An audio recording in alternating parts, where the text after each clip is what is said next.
Question 5. Identify the condition that causes a bond in CCl4 to break up atmosphere. UV light.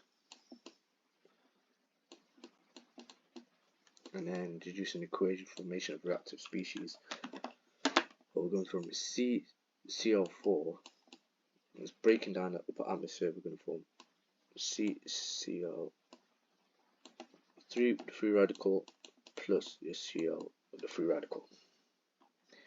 Reactive equation show how this species acts as a catalyst.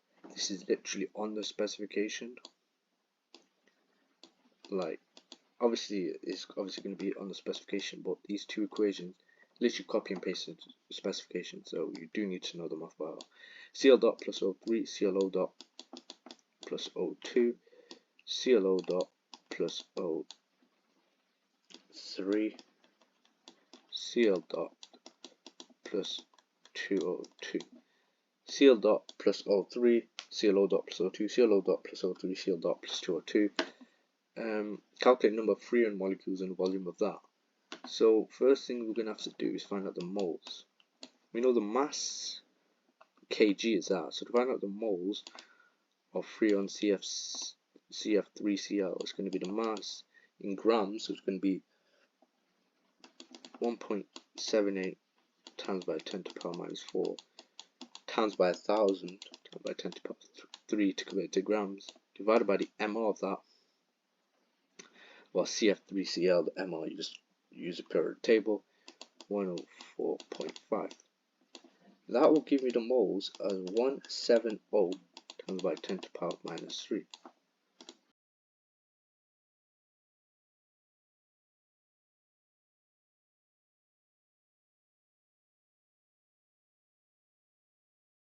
Then we times it by Avogadro's constant to find out the number of molecules, times by 6.022 times by 10 to the power 23. That's what it gave us in the question.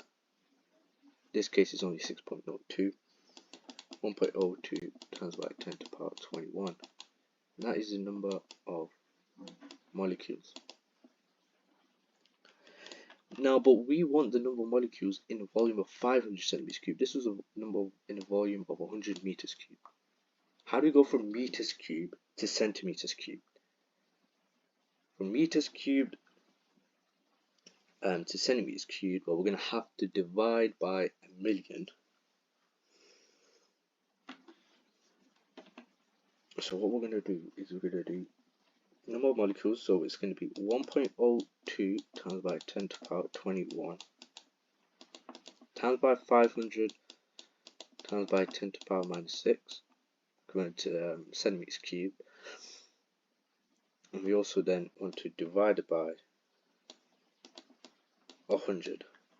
And that'll give me 5.10 times by 10 to the power 15.